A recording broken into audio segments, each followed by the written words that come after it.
සමාජ මාධ්‍යවල තමන්ගේ ෆෝටෝස් දාන්නේ නැති අයගේ සයිකොලොජි එක. ඔයා කවදාවත් දැකලා තියෙනවද සමාජ මාධ්‍යවල එක ෆෝටෝ එකක්වත් පෝස්ට් නොකරන මිනිස්සු? සෙල්ෆීස් නෑ, ස්ටෝරීස් නෑ, සෙලිබ්‍රේෂන්ස් කිසිම දෙයක් නෑ.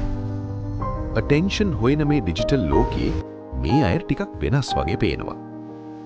ඒත් මේක ලැජ්ජාවක්වත් බයක්වත් නෙමෙයි. පළවෙනි හේතුව පෞද්ගලිකත්වයට වැඩි වටිනාකම. ෆෝටෝස් දාන්නේ නැති මිනිස්සු තමන්ගේ ජීවිතේ හැමදේම අනිත් අයට පෙන්වන්න කැමති නෑ. ලයික්ස් කමෙන්ට්ස් නැති වුණාට ඔවුන්ට ප්‍රශ්නයක් නෑ. ඔවුන් තමන් ගැනම සතුටු වෙනවා. දෙවැනි හේතුව තමන් ගැන හොඳ දැනුම. මේ අය දන්නවා තමන් කවුද කියලා. අනිත් අය කරන දේ අනුකරණය කරන්න ඔවුන්ට අවශ්‍ය නෑ. නිහඬ මිනිස්සු ගොඩක් වෙලාවට ශක්තිමත්. තුන්වෙනි හේතුව මානසික ශක්තිය. සෙල්ෆීස් දාලා මටත් වටිනාකම තියෙනවා කියලා ඔප්පු කරන්න ඔවුන්ට ඕන නැහැ. ඔවුන් නිහතමානී ඒත් ඇතුලෙන් ශක්තිමත්.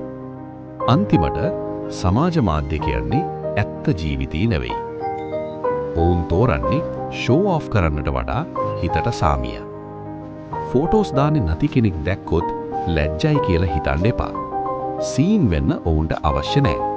සිකියුර් වෙන්න ඔවුන් දැනටමත් ඉන්නවා.